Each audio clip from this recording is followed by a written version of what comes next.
শ্রী শ্রী গুরু গৌরাঙ্গ এবং শ্রী শ্রী রাধা মাধবজিউর অশেষ করুণায় সে ঊর্যব্রত বা নিয়ম সেবা উপলক্ষে প্রতিদিনের ন্যায় আজও আমরা সান্ধ্যকালীন ভাগবতীয় অনুষ্ঠানে কিছু ভগবত কথা শ্রবণ সৌভাগ্য লাভ করেছি।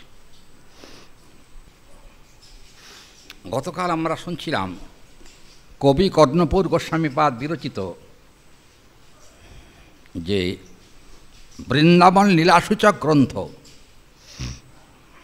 আনন্দ বৃন্দাবন চম্পু গ্রন্থ অবলম্বনে আমরা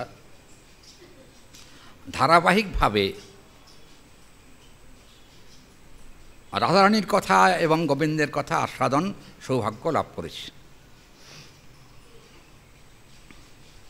কবি কর্ণপুর বলছেন, আত্মন প্রিয়তয়া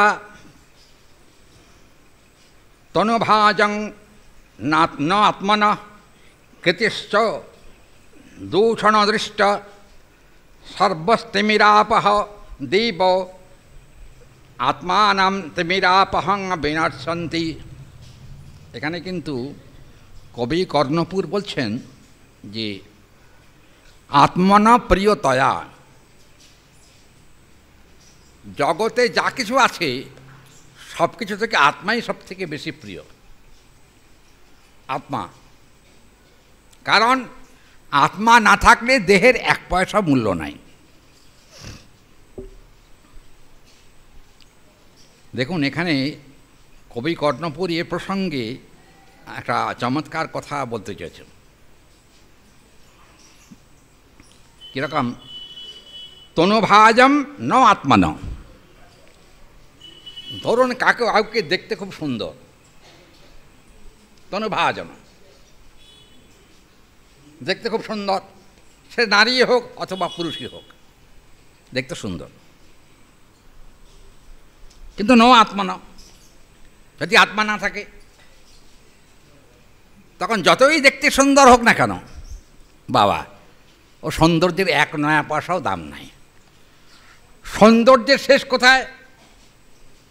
শাস্ত্র কি বলছেন দেখুন, সৌন্দর্যের শেষ কোথায়? সৌন্দর্যের শেষ হলো শ্মশান ঘাটে।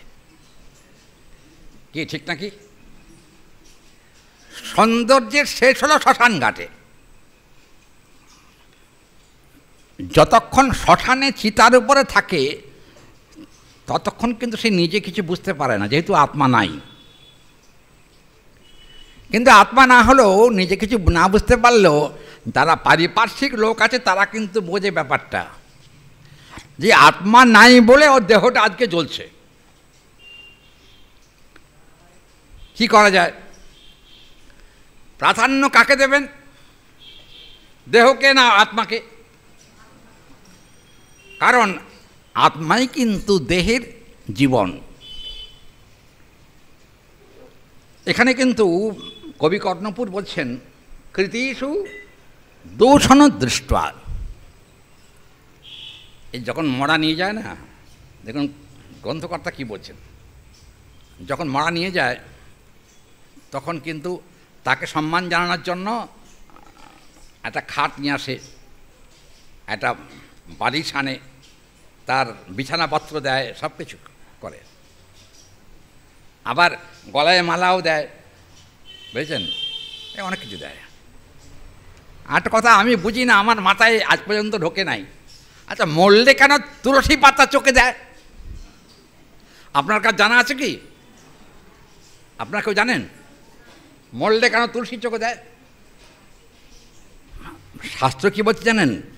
নিদান সমস্যস্য দেব তুলসী সর্বেষামেব চিত্যম গোবিন্দ চরণ সংযোগশ্চ তুলসী প্রিয়তা।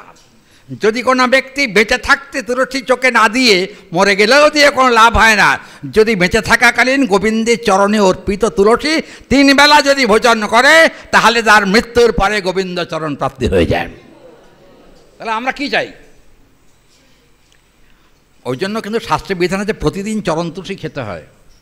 শাস্ত্রে বলা হচ্ছে কথা, ভগবানের চরণে অর্পিত চরণ তুলসী খেতে হবে প্রতিদিন। তাতে কি হয়? চিত্তশুদ্ধি হয়।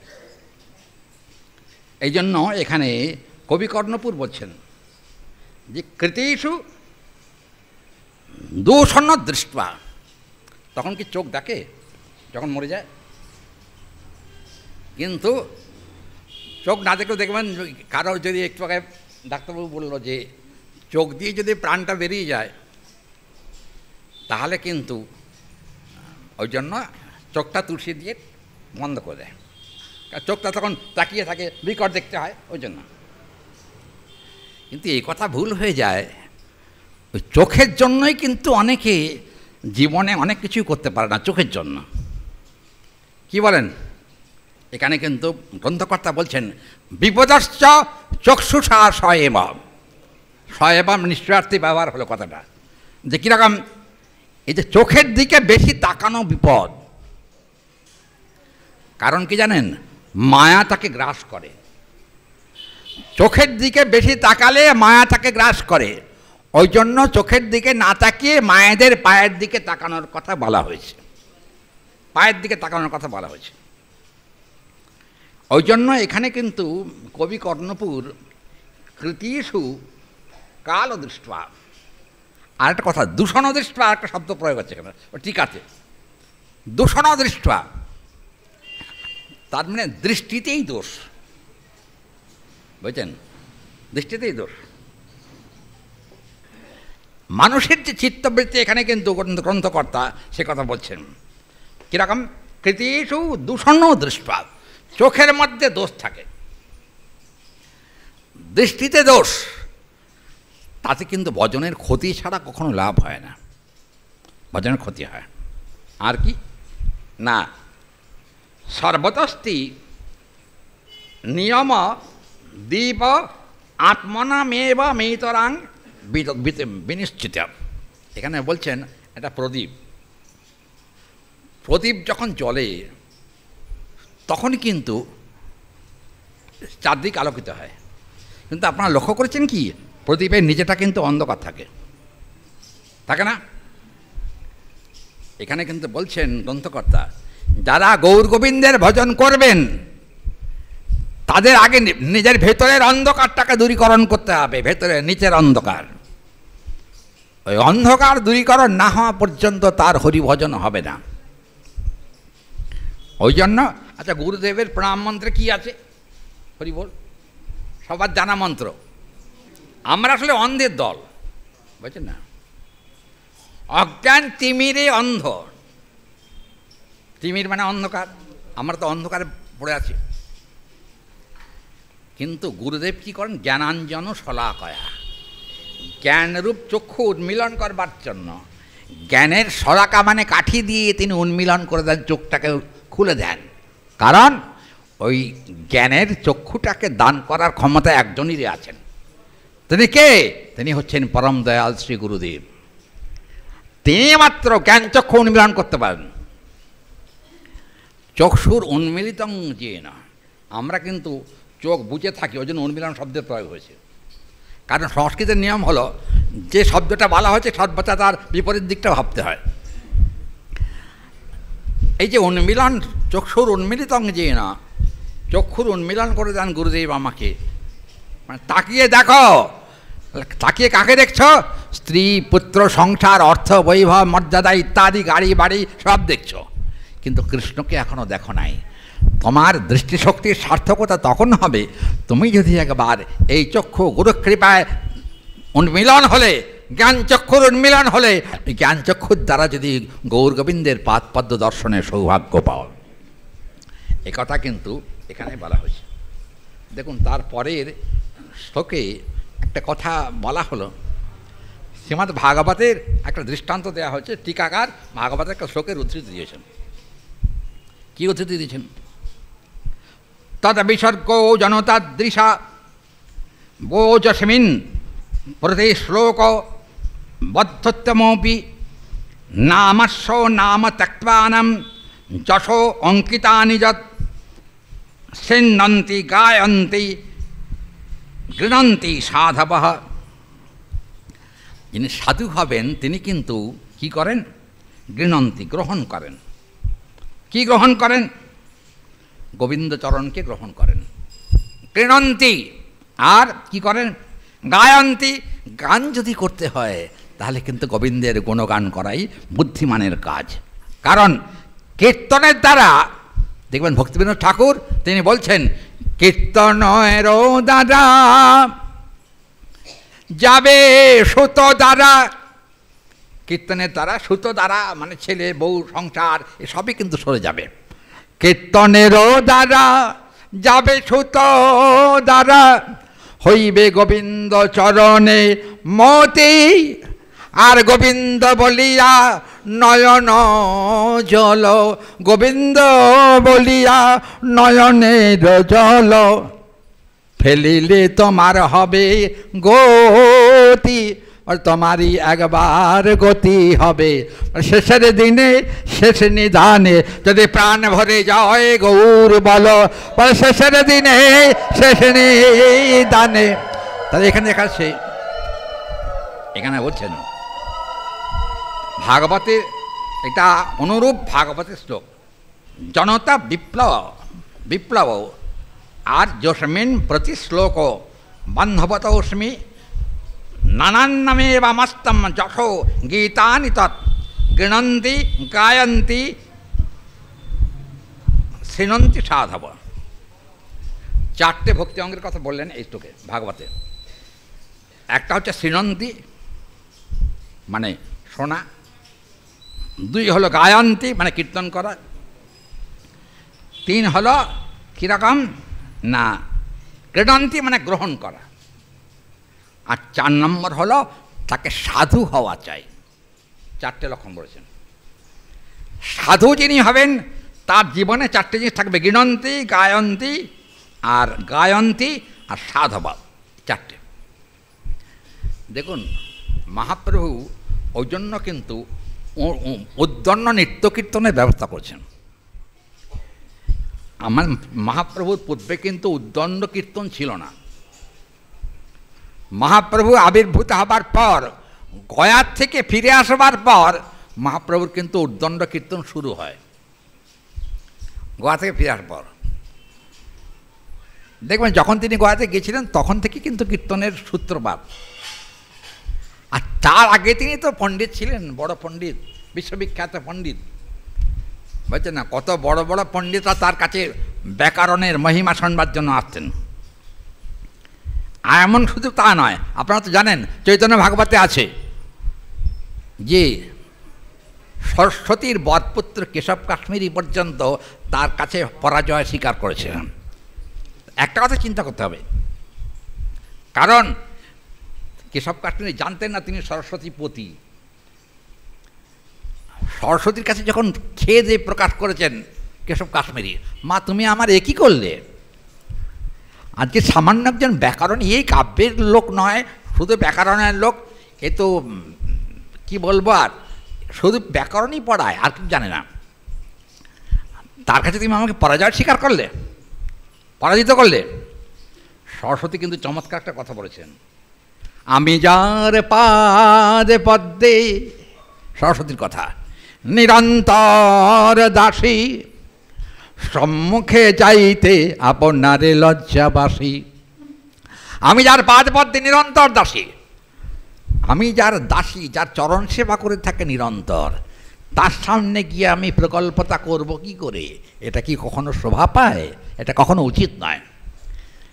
ওহে কেশব কাশ্মীরি, আজকে রাত্রিকালে আমি তোমাকে দর্শন দিলাম, আগামীকাল সকালবেলা মহাপ্রভু যখন গঙ্গা স্নান করতে যাবেন, দরজা খুলে তুমি তার বাড়ির সামনে দাঁড়িয়ে থাকো। গৌর যখন গঙ্গা স্নান করতে যাবেন তখন কোনো দিকে না তাকিয়ে জয় গৌর বলে তার চরণে শরণাগতি গ্রহণ করো, তাহলেই তোমার কল্যাণ হবে এবং মঙ্গল হবে। পণ্ডিতজি কিন্তু তাই করেছিলেন। মহাপ্রভু গঙ্গায় যাবেন বলে কাঁধে গামছা দিয়ে, এখন গঙ্গা স্নান করতে গেলে তেল মাখতে নেই, শাস্ত্রে কিন্তু এটা শাস্ত্রবিরুদ্ধ কাজ। আজকাল চিন্তা করুন, গঙ্গাতে স্নান করতে গিয়ে অনেকে সাবান মাখে, বুঝছেন? কি যে একটা গর্হিত কাজ এগুলো। সাবান মাখা উচিত না, তেল মেখে গঙ্গা স্নানও কখনো করা যায় না, শাস্ত্রে নিষেধ করা আছে। এখন তিনি তো মনে মনে ভাবছেন যে মহাপ্রভু স্নান করতে যাবেন। সেই সময় দেখুন ওই মহাপ্রভুর প্রথম দর্শনেই কিন্তু তিনি মোহিত হয়ে গেছেন। এবং শুধু তাই না, গতকাল রাত্রে সরস্বতী দেবী তাকে উপদেশ করেছেন, কালকে গিয়ে মহাপ্রভুর চরণে তুমি শরণ নাও। উনি আমার প্রভু, উনি আমার স্বামী, উনি আমার জীবনের সর্বস্ব। যাও, বেশি সময় নষ্ট করো না, তাড়াতাড়ি গিয়ে তার চরণে আশ্রয় গ্রহণ করো। তিনি যা বলেন তেমনিভাবে জীবনযাপন করো, তাহলে অন্তিমকালে তোমার ওই বড় পণ্ডিতের অহংকার তোমাকে বিনষ্ট করবে না। তুমি আস্তে আস্তে ভগবৎ পাদপদ্মে পূর্ণ শরণাগত হতে পারবে। দেখুন, এখানে বলা হয়েছে যে গায়ন্তী, শৃণ্বন্তী, হরিকথা শোনা দরকার, গান করার দরকার, গ্রহণ করা দরকার। আর এই তিনটে কাজ করতে করতে সাধব, তখন সে কিন্তু সাধুতে পরিণত হয়ে যায়। আমাদের নববিধা ভক্তির ভেতরেই আছে প্রথমেই, কি আছে প্রথমে? নববিধা ভক্তির প্রথমে শ্রবণ। ওই একই কথা কিন্তু এখানে বলা শৃণ্বন্তী, তার মানে প্রথমেই শ্রবণ। শ্রবণ তো বটে, শ্রবণের মতো শ্রবণ করে কয়জন? কি বলেন? এখানে যে এই যে আজকে কতদিন পাঠ হচ্ছে? 18 দিন হলো। আজকে 18 দিন যে পাঠ হলো, এই যে 19 দিন ধরে যে আলোচনা হলো, আপনাদের কারোর মনে আছে কি? যদি কারোর মনে থাকে দয়া করে একটু হাত তুলুন তো। কার মনে আছে? আচ্ছা, বেশি বলতে হবে না। কালকে কি পাঠ হয়েছে বলতে পারবেন কি? স্মরণে যদি না থাকে কিন্তু ভজনে উন্নতি হয় না। বিশেষত আমরা যখন কোনো ভুল পথে চলি, হরিকথাই কিন্তু আমাদেরকে রক্ষা করে। কারণ তখন যদি ভক্তের মনে পড়ে যায় যে আমি যে কাজ করতে যাচ্ছি এটা ভুল কাজ, এটা অন্যায় কাজ, আমার এই করা কথা এটা কখনো করা উচিত নয়, কারণ পাঠে আমি শুনেছিলাম এই কাজ করলে আমার পরম পাপ হবে। ভাগবতের কথাই তাকে রক্ষা করে, আর রক্ষা করবে না কেউ। দেখুন, এখানে কিন্তু বলা হয়েছে নামান্তরস্য যশো যশো অঙ্কিতানি তৎ। আসল কথা কি? যশ কথার অঙ্কন দরকার। অঙ্কন মানে এখানে হৃদয়। কথা যদি হৃদয়কে অঙ্কিত না করে, তাহলে কিন্তু কখনো কথা শোনা সার্থক হয় না। ওই জন্য কিন্তু ভাগবতে এটা কিন্তু প্রথম স্কন্ধের কথা বলা হয়েছে। কাজে আমরা একটা কথা স্মরণ করতে পারি যে কবি কর্ণপুর তাঁর আনন্দ বৃন্দাবন চম্পু গ্রন্থে তিনি কিন্তু এ কথা উল্লেখ করেছেন। আর একটা কথা হলো, এখানে একটা কথা চমৎকার করে বলা হচ্ছে, সেটা হলো এই যে নমস্যন্ত যশ অঙ্কিতানি যৎ। তার মানে নমস্যন্ত আগে প্রণাম করা শিখতে হবে। আমরা মন্দিরে যাই বটে, কিন্তু দণ্ডবৎ প্রণাম কিন্তু সকলে করি না। অবশ্য মায়েদের সাষ্টাঙ্গ প্রণাম করা নিষেধ, শাস্ত্রে নিষেধ আছে। মায়েরা সাষ্টাঙ্গ প্রণাম করবেন না। পঞ্চাঙ্গ প্রণাম পর্যন্ত করার বিধান আছে শাস্ত্রে। পঞ্চাঙ্গ প্রণাম বুঝেছেন তো? হাঁটু 2, হাত 2 আর কপাল 1, ক জায়গা হলো পঞ্চাঙ্গ প্রণাম।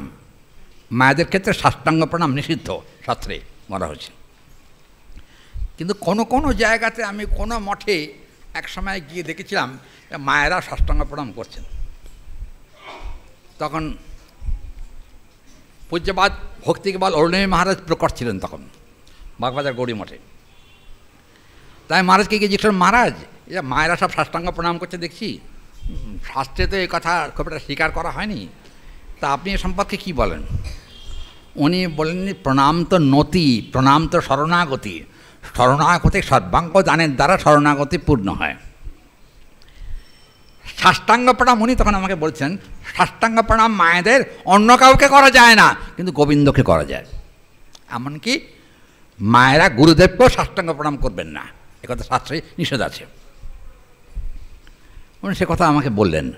ভগবানকে করতে কোনো আপত্তি নেই, কারণ সর্বস্ব কায় মন বাক্য ইত্যাদি সর্বস্ব তাঁত পাদপদ্মেই নিবেদন করা। তাই আমি দেখুন, মহাজন একজন, তিনি যা বলছেন সেটাকে মেনে নিয়েছি। কিন্তু আমি যদ্দূর পড়াশোনা করছি তাতে কিন্তু সাষ্টাঙ্গ প্রণাম মায়েদের পক্ষে নিষিদ্ধ বলে বলা আছে সেখানে। আচ্ছা, এখানে কিন্তু বলা হয়েছে, কিন্তু নির্মলভাবে সোজনা সচরিত দোষমেব পুরস্তম প্রার্থয়ন্তি উজ্জ্বলমপি ধীয়তে। এখানে বললেন দিনে 5 বার প্রণাম করলে শুধু হবে না,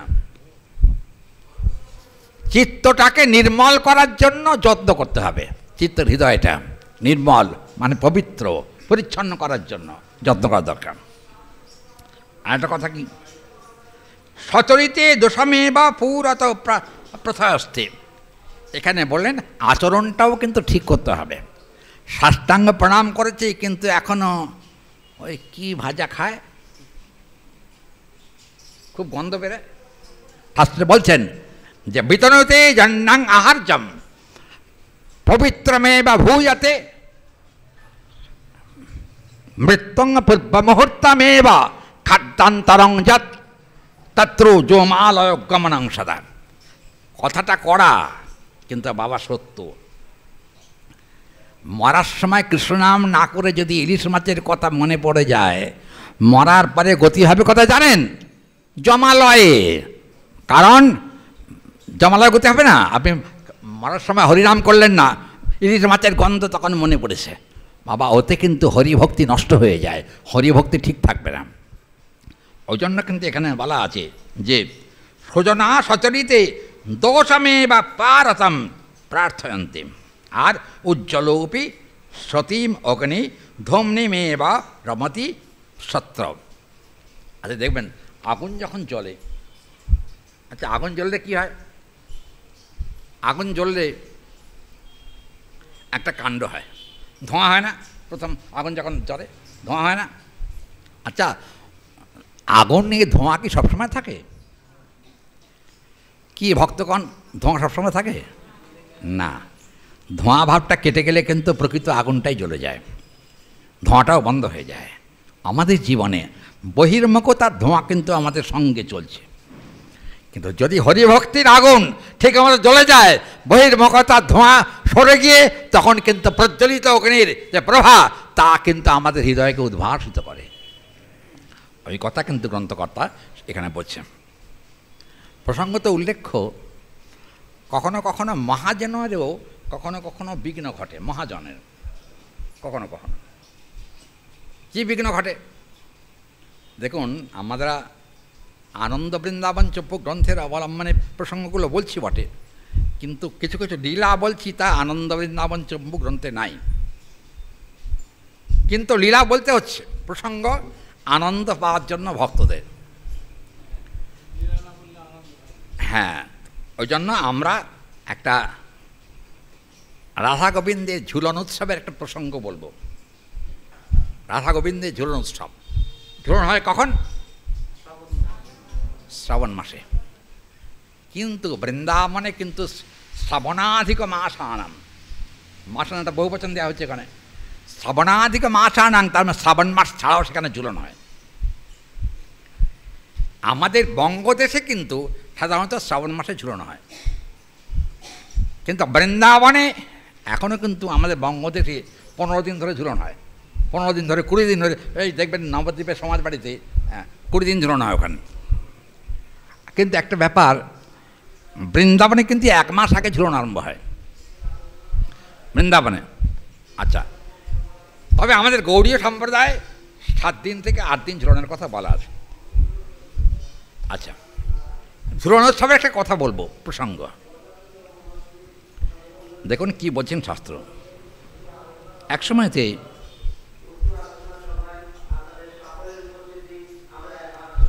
আচ্ছা একটা কথা বলতে ভুলে গেছি, ওই আলো দেখে মনে পড়লো, ওই যে প্রদীপ জ্বালে জ্বলছে না ওখানে, বিষ্ণু মন্দিরে দীপদান কিন্তু আগামীকাল। বৈষ্ণব স্মৃতি অনুসারে বিষ্ণু মন্দিরে যে দীপদান সেটা আগামীকাল। আজকে অনেকে কালী পুজো আর দীপদান একই মনে করে, কি বন্ধুরা ঠিক নাকি? হ্যাঁ, দেওয়ালি, দেওয়ালি, হ্যাঁ, কিন্তু দেওয়ালি মানে ওইরকম না। মূল কথাটা হলো যে যখন আমরা দীপদান করি, দীপদান কেন করা হয়? কালী পুজোর সঙ্গে দীপদানের কি কোনো সম্পর্ক আছে? না, কালী পুজোর সঙ্গে দীপদানের কিন্তু কোনো সম্পর্ক নেই, বুঝছেন না? রামচন্দ্র আর রাবণকে বধ করেছিলেন বধ করে বিজয়োৎসব পালনের জন্য যখন অযোধ্যায় এসেছিলেন, তখন অযোধ্যাবাসীরা তারা কিন্তু রামচন্দ্রকে স্বাগত জানানোর জন্য বাড়িতে বাড়িতে, ঘরে ঘরে, ক্ষেত্রে ক্ষেত্রে, মন্দিরে মন্দিরে সর্বত্র রামচন্দ্রকে প্রদীপ জ্বালিয়ে অভ্যর্থনা করেছিলেন। সেই উৎসব হলো দীপাবলি। কালী পূজার সঙ্গে এর কোনো সম্পর্ক নাই। আবার দেখবেন ওই যে আমাদের ভুল করি কখনো কখনো, অনেকের গণ্ডগোল হয়ে গেলো, আমাদের সঙ্গে মতের মিল হয় না। বিজয়া দশমী হয় না, বিজয়া দশমী অনেকে মনে করে মা দুর্গাকে গঙ্গায় নিয়ে যাচ্ছে, এই বিজয় করা হচ্ছে। মোটেটা কথাটা একদম সত্য নয়, এ সম্পূর্ণ মিথ্যা কথা। কারণ রামচন্দ্রের বিজয় উৎসব, আর রামচন্দ্র সেদিন রাবণকে বধ করেছিলেন। বধ করে রামচন্দ্রের যত বানর সেনা ছিল সব সৈন্যগণ একত্রিত হয়ে সবাই মিলে একসঙ্গে প্রেমানন্দে মহোৎসব করেছিলেন, বিজয় উৎসব, বুঝছেন না? দুটোকে আমরা বৈদিক সাহিত্য থেকে দুটোকে আলাদা করে দিই। ওই জন্য দেখবেন কালী পুজো আর বিজয়া দশমী দুটোকে আমরা কিন্তু একই পর্যায়ে নিয়ে আসি। এটা কিন্তু একদম সত্য নয়। ওই জন্য আজকে ওই প্রদীপ জ্বালা হচ্ছে, দেখছি ওনার সামনে প্রদীপ জ্বলছে অনেকগুলো, কিন্তু আমাদের বিষ্ণু মন্দিরে দীপদান কিন্তু আগামীকাল, বৈষ্ণব মতে সেটা রীতি আছে। আচ্ছা, একটা কথা বলি। প্রথমত ঝুলন করবার জন্য ইচ্ছা হয়েছিল কার? ললিতাদি গোপীগণের। ললিতাদি গোপীগণের ঝুলনের ইচ্ছা হয়েছে। এখন হয়েছে কি, দেবর্ষি নারদ এসেছেন বৃন্দাবনে। বৃন্দাবনে আসার পর এখন নারদজিকে দেখে তখন সখীগণ মনে করলেন যে কি নারদের এই সময় আগমন। কিন্তু একটা কথা বলি, বৃন্দাবনে কিন্তু প্রায় নারদজি যেতেন, এটা নারদ চরিত্রে আছে। প্রায় দিনই কিন্তু বৃন্দাবনে তিনি গমনাগমন করতেন। কিন্তু গমনাগমন করলেও করতে করতে একটা ঘনিষ্ঠতা শুরু হয়েছিল এই নারদের সঙ্গে রাধারানীর ঘনিষ্ঠতা। গোবিন্দ যখন জানতে পারলেন যে রাধারানীর সঙ্গে ঘনিষ্ঠতার জন্ম হয়েছে, গোবিন্দ রাধারানীকে ডেকে বললেন, হে রাধে শোনো, ওটা পাগলা ঠাকুর, ওর সঙ্গে বেশি বন্ধুত্ব করতে যেও না, বিপদ হতে পারে। রাধারানী বললেন, ও তো সাধু লোক, সর্বত্র হরিনাম করতে থাকে, ওকে আর কি করে কি বলি, আমি তো ওগুলো বলতে পারবো না, যে তুমি আমার কাছে এসো না। বললেন, দেখো আসা যাওয়া ভালো, কিন্তু ঘনিষ্ঠতা ভালো না। গোবিন্দের কথা রাধারানী খুব একটা গুরুত্ব দেননি। গুরুত্ব না দেওয়ার ফলে কী হলো? গুরুত্ব না দেওয়ার ফলে একবার নারদজি এসেছেন। তখন নারদজি এসে দেখলেন যে ললিতা কুণ্ডের পাশে একটা দোলনা ঝোলানো হয়েছে। ললিতা কুণ্ডের পাশে দোলনা ঝোলানো হয়েছে। নারদ জিজ্ঞেস করেন, এটা কিসের দোলনা? এটা ঝুলন, রাধা গোবিন্দের ঝুলন হবে, এই জন্য ঝুলন সজ্জিত করা হয়েছে, খুব সুন্দর করে সাজানো হয়েছে, ফুল দিয়ে, বিভিন্ন রকম কাপড় চোপড় দিয়ে, বহু রকমভাবে সুসজ্জিত করা হয়েছে ঝুলনের দোলনা। সখীদের উদ্দেশ্য রাধারানী আর গোবিন্দকে এই দোলনায় বসিয়ে আমরা গান গাইব, বাজনা বাজাবো, আর প্রেমানন্দে যায় রাধে বলে কীর্তন করব। এইটা একটা তাদের মনে বাসনা হয়েছে। বাসনা হওয়ার পর তখন কি হলো, নারদজি তো, গোবিন্দ বললেন, নারদ তুমি তো বাবা সব জায়গায় গমনাগমন করো, তা তুমি তো রাধারানীর কাছে যাও প্রায় দিনই, রাধারানী তোমার খুব প্রশংসা করেন, এই জন্য আমি বলতে চাইছিলাম যে বেশি তোমার যাতায়াত ভালো নয়। আর রাধারানীকে বলেছেন, নারদকে বেশি প্রশ্রয় দিও না, কারণ কি ইনি কিন্তু ঝগড়া বাবা, ইনি কিন্তু ঝগড়ার মাস্টার, বুঝছেন? কখন যে আমাদের মধ্যে গণ্ডগোল বাঁধিয়ে দেবে তার কোনো নিশ্চয়তা নেই। তা রাধারানী বলে, তা কী করে হবে? তোমার আর আমার মধ্যে যে প্রেম, সে প্রেম অপ্রাকৃত, তার অনন্ত ব্রহ্মাণ্ডে কেউই কখনো বিনষ্ট করতে পারবে না। তাই নাকি? বলে হ্যাঁ, কৃষ্ণ বলেছিলেন সময় যখন আসবে তখন তোমার চোখে আঙুল দিয়ে আমি দেখিয়ে দেবো যে নারদ কি করছে আর কি করতে পারে আর কি করতে পারে না। রাধারানী অত গুরুত্ব দেননি। গুরুত্ব না দেওয়ার ফলে কী হলো, তখন একসময় এখন নারদমুনি একসময় বৃন্দাবন পরিক্রমা করতে করতে একেবারে আনন্দ করে। ঝুলনের সময় এসে যাওয়াতে নারদ তখন সেখানে উপস্থিত হয়েছিলেন। ঝুলনের দোলনা সাজানো গোজানো চলছে, মনে মনে আছে একটা গণ্ডগোল করবে, বুঝেছেন নারদ। সেই চিন্তা করে গোবিন্দকে এসে বলছেন, প্রভু দোলনাটা বড় চমৎকার হয়েছে, আজ ললিতা বিশাখা চিত্র চম্পকলতা সুদেবী রঙ্গদেবী এরা তো অপূর্ব নৃত্য কীর্তন করতে পারে, তো ওরা নৃত্য কীর্তন করুক আর আপনি ঝুলনে উঠুন। গোবিন্দ বললেন, রাধারানী এখনও আসেন নাই, রাধারানী না আসলে ঝুলন হবে না। কিন্তু নারদের মনে মনে আছে একটা গণ্ডগোল পাকানো। তিনি করলেন কি জানেন, গোবিন্দের কানে কানে গিয়ে বললেন যে রাধারানী হয়তো বা আসবেন, একটু দেরি হবে, তার আগে আপনি ললিতাকে নিয়ে ঝুলনের সিংহাসনে উঠুন, ললিতাকে নিয়ে উঠুন। তখন ললিতা বলে হ্যাঁ। ললিতা বললেন, না, এ গোবিন্দের পাশে বসবার মতো সামর্থ্য আমার নেই, কারণ এর সামর্থ্য একমাত্র রাধারানীরই আছে, রাধারানী ছাড়া কেউ বুঝতে পারবেন না। কিন্তু গোবিন্দ বললেন, ঠিক আছে, নারদ যখন বলছে তখন আর বসতে আপত্তি কী আছে।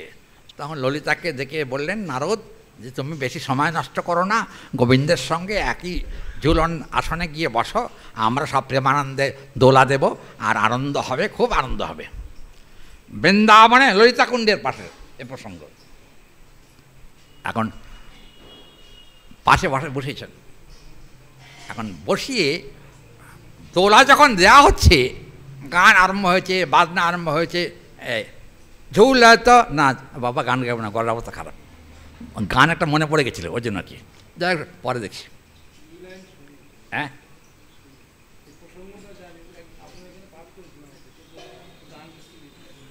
আচ্ছা, তাতে কি হলো শুনুন। নারদজি ললিতাকে বললেন, তুমি গোবিন্দের পাশে বসো, গোবিন্দের পাশে বসো, বসে ঝুলনে থাকো, আমরা নর্তন কীর্তন গান মহিমা ইত্যাদি করছি। তো এখন অবস্থাটা হলো কি, গোবিন্দ তো সাদা মনে কাদা নাই, অত বোঝেন নাই। গোবিন্দ বললেন, নারদ যখন বলছে তাহলে ওটাকে মেনে নেওয়াই ভালো।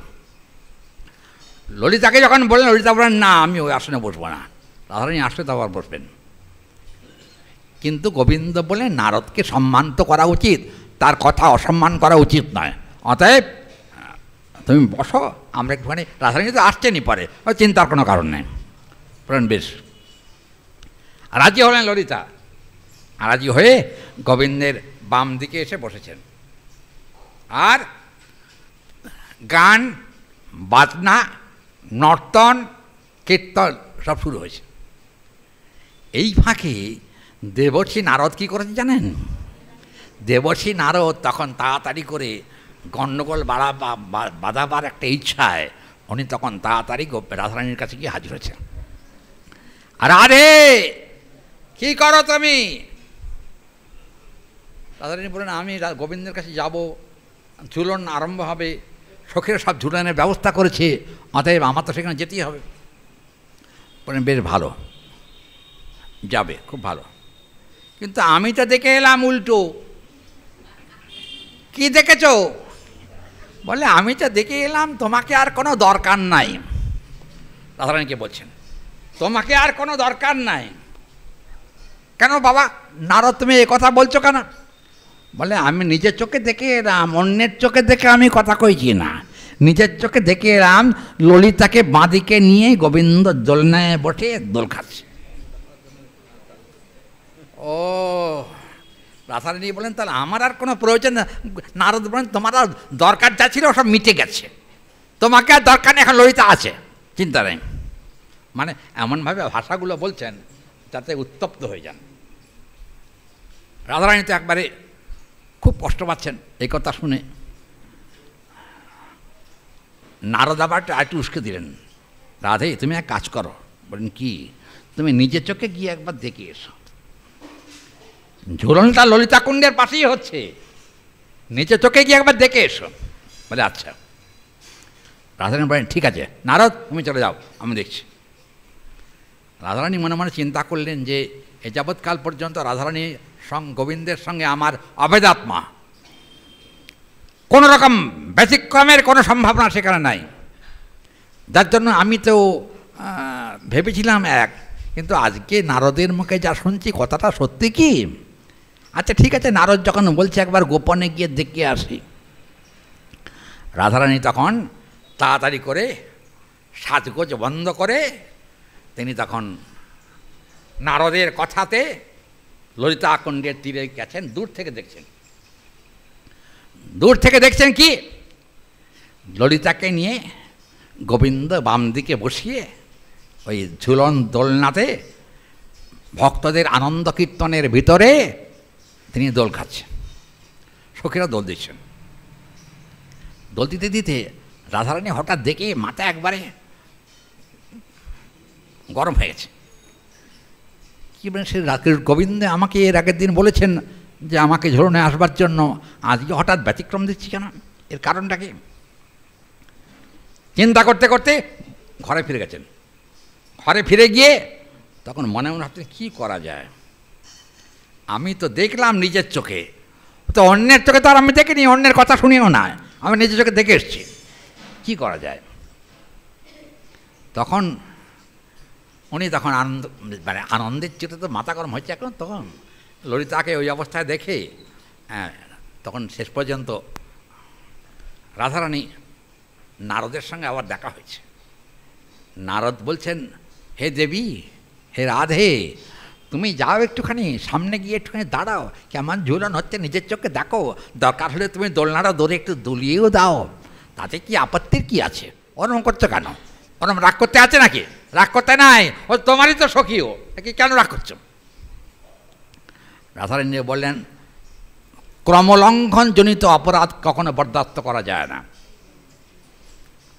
ক্রমলঙ্ঘন বলছেন, ক্রম, যার যেখানে দাঁড়াবার কথা, যার যেখানে সেবা করার কথা, সেই জায়গা থেকে যদি নিজের চেষ্টায় উন্নত ভূমিকায় যাবার জন্য চেষ্টা করে, সেটা কিন্তু অশাস্ত্রীয়, সেটা অবৈধ। যেমন ধরুন, গুরুদেব আর শিষ্য এক জায়গায় আছেন। শিষ্য একটু হরিকথা বলে, পাঠটাট করে। এক সময় শিষ্য মনে করলো যে আমি তো গুরুদেবের থেকে কম যাই না, আমিও ভাগবত পাঠ করি, গুরুদেবও ভাগবত পাঠ করে। হ্যাঁ, তা গুরুদেবের জন্য আসন করা হয়েছে, পাতা হয়েছে, উনি এসে ওই আসনে বসে পড়েছে, বুঝেছেন? আসনে বসে পড়েছে। গুরুদেব যখন এলেন তখন দেখছে ওনার আসনে উনি আরেকজন বসে আছেন। দেখি কিছু না বলে উনি চলে গেলেন। ভক্তরা বললেন, প্রভু আপনি চলে গেলেন কেন? বলে, বসবার তো জায়গা পেলাম না, ওই জন্য চলে এসেছি। ঠিক আছে, ও তো আমারই শিষ্য, যাকগে, যা হবার হয়ে গেছে, ও বসে বসুক যাক, এই চিন্তা করছে।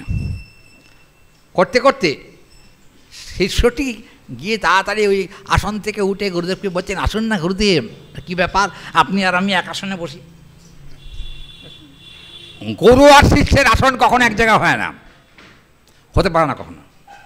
কারণ গুরুদেবের আসন কিন্তু শিষ্যর থেকে মর্যাদাপূর্ণ হওয়া উচিত, শাস্ত্র সে কথা বলেছেন।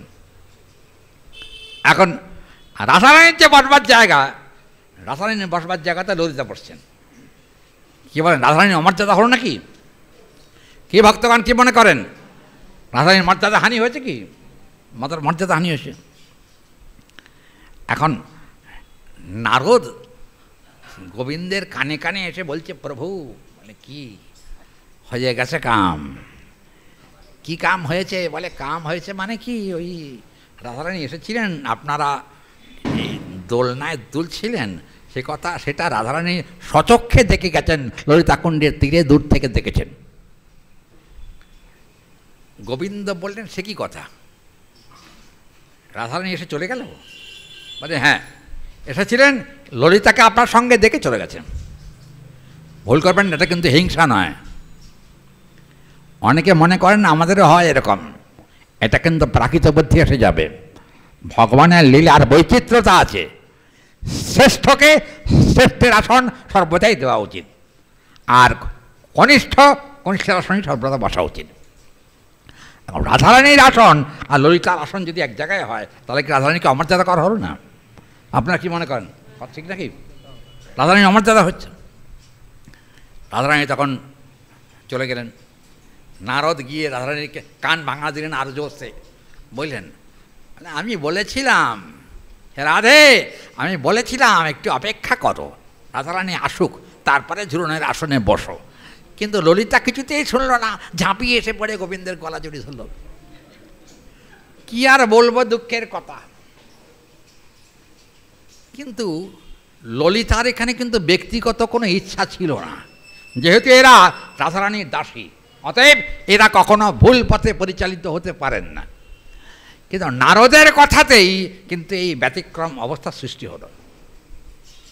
সৃষ্টি হওয়াতে শেষ পর্যন্ত একেবারে রাধারানী একটি কুঞ্জে বসে বসে কাঁদছেন।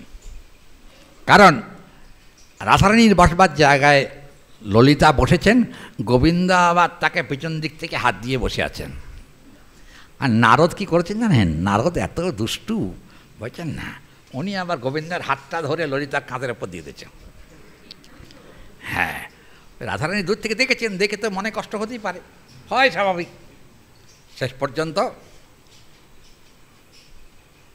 বসে আছেন কুঞ্জে, আরেকটি কুঞ্জে বসে আছেন রাধারানী, মনের দুঃখে কাঁদছেন। গোবিন্দের কানে নারদ ঠিক কিন্তু শুনিয়ে দিলেন, রাধারানী এসেছিলেন, আপনারা বসে দোল খাচ্ছেন, এটা কিন্তু নিজের চোখে দেখে গেছেন। এই কথা বলাতে গোবিন্দের মাথা টনক নড়ে গেল। আরে রাধারানী চলে গেছে, ফিরে চলে গেছেন? আরে হ্যাঁ।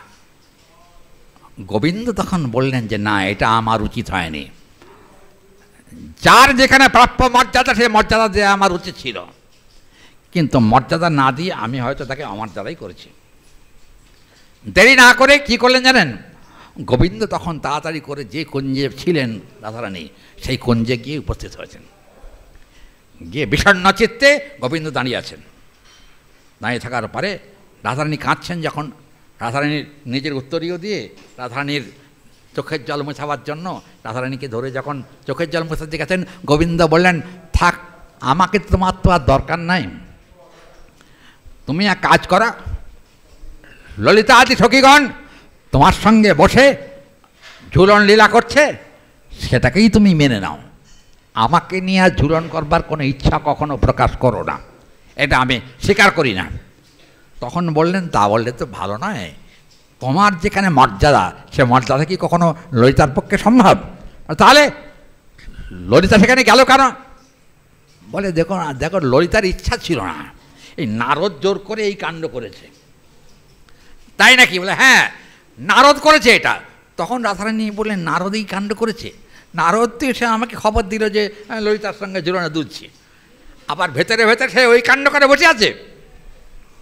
আচ্ছা, তখন নারদের কথাটা নিয়ে বলে, নারদের সন্তুষ্টির জন্য আমি ললিতাকে নিয়ে বলেছিলাম, আসলে আমার আন্তরিক ইচ্ছা ছিল না, এরকম ইচ্ছা, তোমাকে বাদ দিয়ে আমি অন্য কাউকে নিয়ে ঝুলনে বসতে পারি না। কি করলেন তখন? আস্তে আস্তে নারদের এই চক্রান্ত, নারদের এই কথা বা এই কৌশল, এগুলো জানতে পেরে তখন রাধারানী একটু মুচকি হাসলেন, হেসে বললেন, ঠিক আছে, তুমি এক কাজ করো, ললিতার সঙ্গে তুমি কিছুদিন থাকো, তারপরে তুমি যখন বুঝবে ললিতা যে আমার ভুল হয়েছে, তখন সে আমার কাছে ক্ষমা চাইবে। গোবিন্দ বলেন, সে অবসর আমার নাই, শোনো, তুমি আর সময় নষ্ট করো না, তুমি আমার সঙ্গে ঝুলনে বসবার জন্য যেমন সেজে গুজে তৈরি হয়ে আছো, এখন চলো, তুমি আমার সঙ্গে চলো। কি করবেন? কি করবো আমি গিয়ে? বলেন, ললিতাকে সরিয়ে তোমাকে নিয়ে বসবো। তাহলে ললিতা আর আমিকে একই ক্যাটাগরিতে রাখা হলো নাকি? কি হরি বল? অতএব এই চিন্তা করে তখন নারদজিকে ডেকে গোবিন্দ বললেন, গোবিন্দ বলছেন, দেখো নারদ, তোমার কিন্তু ক্রমলঙ্ঘন করা উচিত নয়।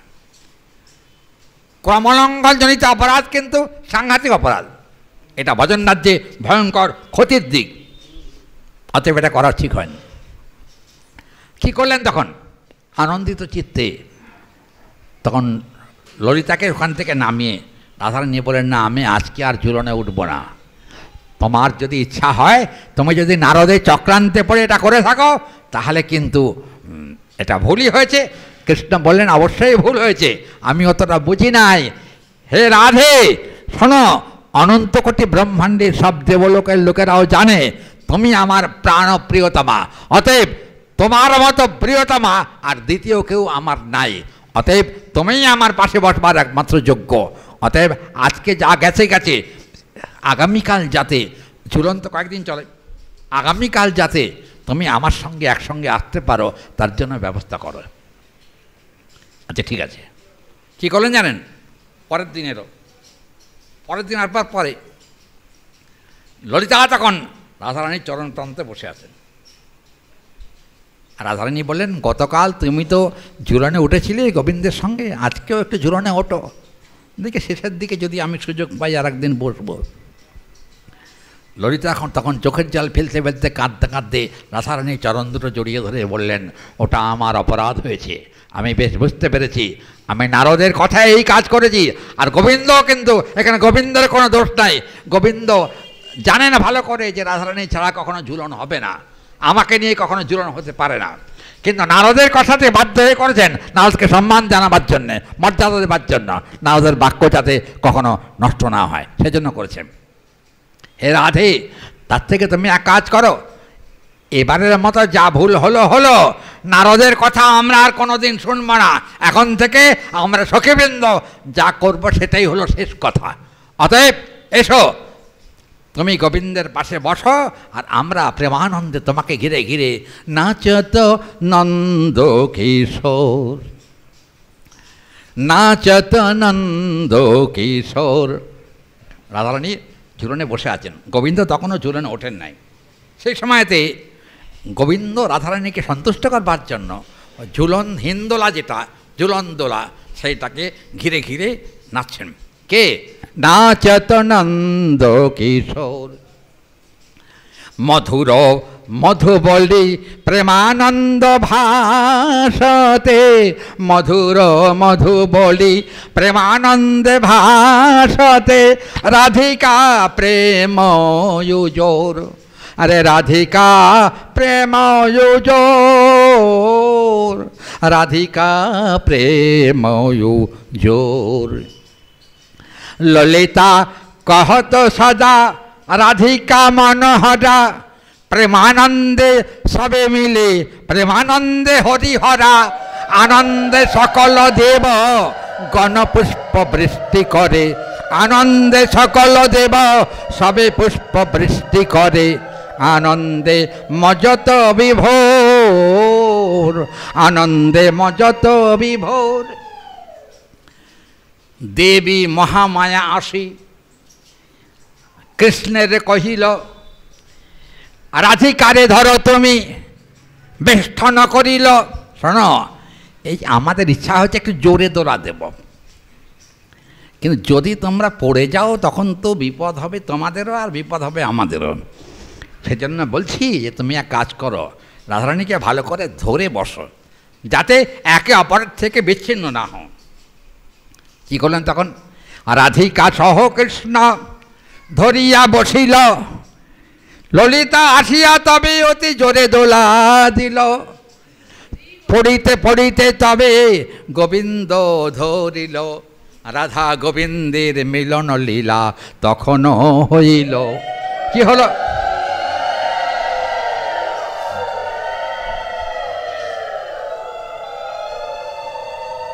देखुन दोलन झूलन लीला सम्पर्के गोविंद लीलामृत ग्रंथे बला आछे। गोविंद लीलामृत ग्रंथे बोलছেন राधिका समवर्तिता बा श्याम सुंदर भाषिका संदष्टन्ते समादृष्टे झूलन लीलैक वंशका प्रेम संबंध युक्तानां ललितादि सखीगणे সমাহিত চিত্তস্য তৎ সুখদেব সদা ভনে। এখানে বলছেন সুখদেব সেই লীলা স্মরণ করতে করতে পরীক্ষিত মহারাজকে বলছেন যে আজকে আমি তোমাকে ঝুলন লীলা শোনাচ্ছি, তুমি ঝুলন লীলা শোনো আর রাধারানীর কথা মনে মনে স্মরণ করে কায় মন বাক্য সব রাধারানীর পাদপদ্মে অর্পণ করো।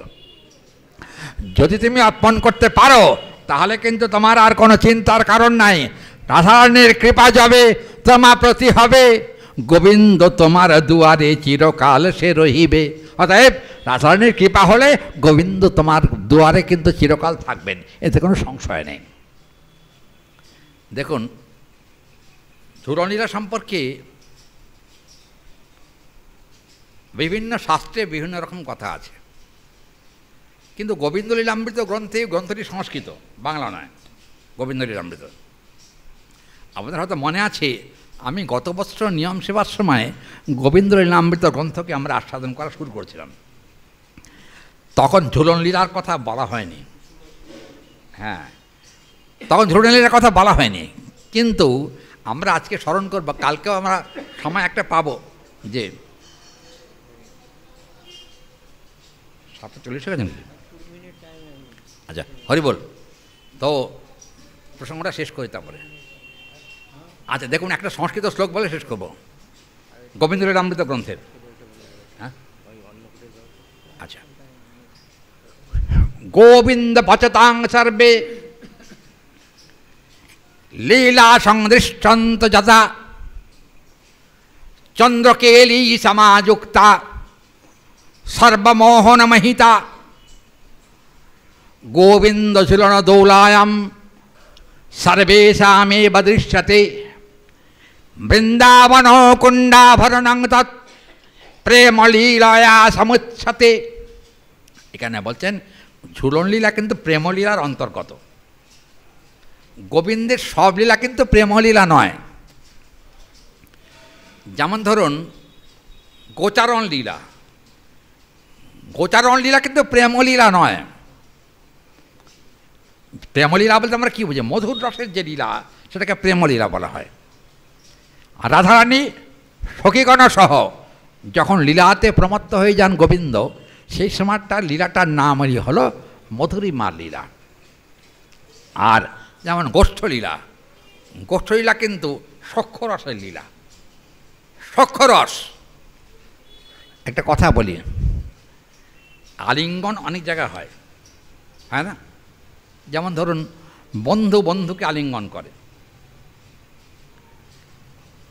পিতা পুত্রকে আলিঙ্গন করে বাৎসল্য রসে, এগুলো হয়ে থাকে রসের তারতম্য অনুসারে। কিন্তু রসের গাঢ়তা কখন হয়?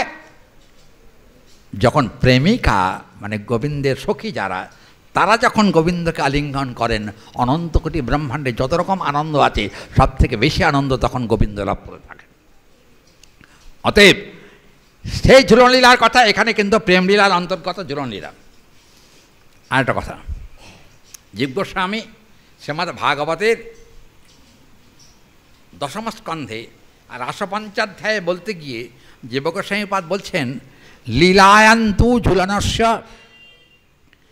প্রেম লীলায়াং ধীমতে আনন্दैक প্রস্রবণ সম্যক বাদ্যকারং সমুচ্যতে। দেখবেন দুবার খুব জোর নাচ হয়েছিল, এক হলো রাসের সময় আর দুই হচ্ছে ঝুলন লীলায়। কীরকম আমার অনেক পদ আছে ঝুলনের, হচ্ছে না, কে মৃদঙ্গ বাজাচ্ছে, কে বীণা বাজাচ্ছে, কে খোল বাজাচ্ছে, এগুলো কিন্তু আমাদের কীর্তনের মধ্যে সেগুলো বলা আছে। আমরা দেখতে পাই ঝুলন লীলাতে কিন্তু মধুর রসের চমৎকারিত্ব প্রকাশিত হয়েছে। না বাবা, প্রকাশ্যে আমি সেসব কথা বলতে পারবো না, কারণ ঝুলন লীলাতে যে রসের বৈচিত্র্য বলা হয়েছে এবং সেখানে গোবিন্দের একত্রীভূত ভাবনা, সেটা কিন্তু বড় চমৎকার। এটা যদি কখনো অন্তরঙ্গ সঙ্গে সেসব কথা যদি হয় তখন বলা যায়, প্রকাশ্যে কখনো এগুলো কথা বলা শাস্ত্রে বিধান নাই। অতএব সব কথাগুলো বলবো না আজকে। আচ্ছা, এই গেল একটা দিক। একটা দিক হল যেহেতু প্রায় 7:45 কাছাকাছি বাজে, হ্যাঁ কাজে আপনারা আগামীকাল একটা প্রসঙ্গ বলবো, বলছেন না, লঘু ভাগবতামৃত থেকে, লঘু ভাগবত, বৃহৎ ভাগবতামৃত একটা আছে আর লঘু ভাগবতামৃত আছে। লঘু ভাগবতামৃত থেকে কালকে একটা প্রসঙ্গ বলবো, আপনাদের বলে রাখলাম। আজকে আর তো সময় হয়ে গেছে বলে সময় নিচ্ছি না। আজকে ঝুলনলীলাটা আমার আজকে বলা শেষ হলো না, তবে ঝুলনলীলার থেকে গোবিন্দ এখনও নামেন নাই, আনন্দে আছেন, প্রমত্ত আনন্দ। কিন্তু কালকে যদি সুযোগ পাই তো পরের কথাটা বলবার ইচ্ছা রইল।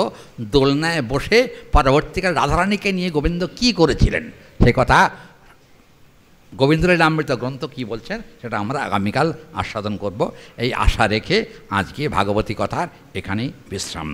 বাঞ্ছাকল্পতরুভ্যশ্চ কৃপা সিন্ধু ভয়বচ পতিতানাং পাবনেভ্যো বৈষ্ণবেভ্যো নমো নমঃ।